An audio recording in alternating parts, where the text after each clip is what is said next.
Before this story begins, I want you to know one thing. This is not a movie. This is not fiction. This is a real story. A story about love, about sacrifice, and about how people change when life changes. If you've ever loved someone with everything you had, if you've ever struggled to build a life together, then this story might feel uncomfortably familiar. You don't need to judge. You don't need to take sides. Just listen. This is my story. Hidden behind a mask. We were poor. So poor that every single meal had to be calculated. There were days when I stood in front of the food shelf for a long time, just deciding whether to buy one more item or save the money for tomorrow. I still remember those nights when the two of us lay in a tiny rented room, a metal roof that burned during the day and froze at night.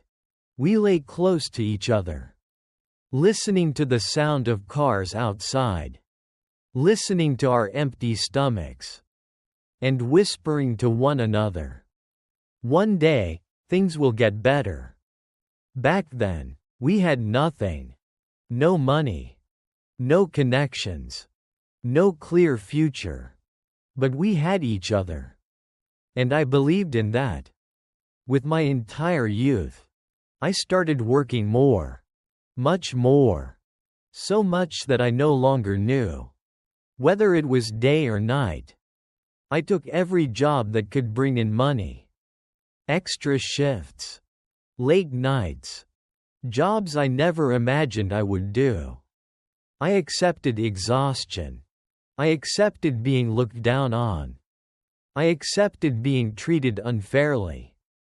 Every time I felt like giving up, I remembered something she once told me.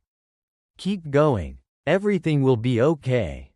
That single sentence kept me standing through the hardest years of my life. Time passed. Life slowly got better. We moved into a bigger place. We no longer had to count every coin for food. We no longer panicked over small bills. I thought I had finally kept my promise. But I didn't realize that, while I was running forward, we had slowly stopped walking at the same pace. She talked less. She smiled less. The small stories of her day disappeared. Dinner became quiet. I thought it was just stress.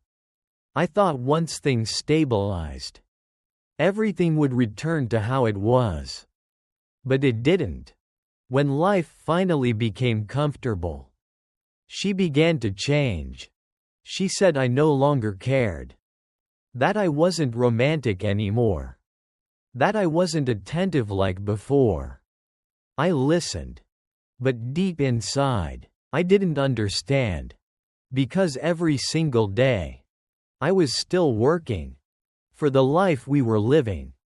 Then one day, I accidentally saw a message.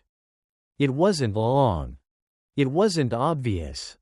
But it was enough for me to understand that in her heart, I had lost my place a long time ago. I sat there, staring at the phone. No anger. No shouting. Just an emptiness. As if everything I had built for years collapsed silently inside me. When I asked her, she didn't deny it. She stayed silent. That silence gave me all the answers I needed. She said she was tired. She said she felt lonely. She said I was no longer the man she needed. I didn't blame her. But I couldn't lie to myself either. Because I finally understood. It wasn't that I didn't try. It was that once life got better, she forgot how much we suffered to get here. We got divorced. No screaming. No tears. No begging. Two people who were once a family quietly signed papers to become strangers. The day I left that house, I didn't take much with me. Only memories. And one question that will never have an answer. Why was the person who stayed with me when I had nothing unable to stay once life finally became stable? Now, I live alone. Life goes on. I still work. I still try.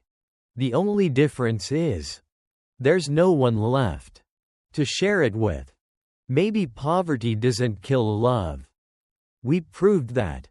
But success can make people forget why they chose each other in the first place.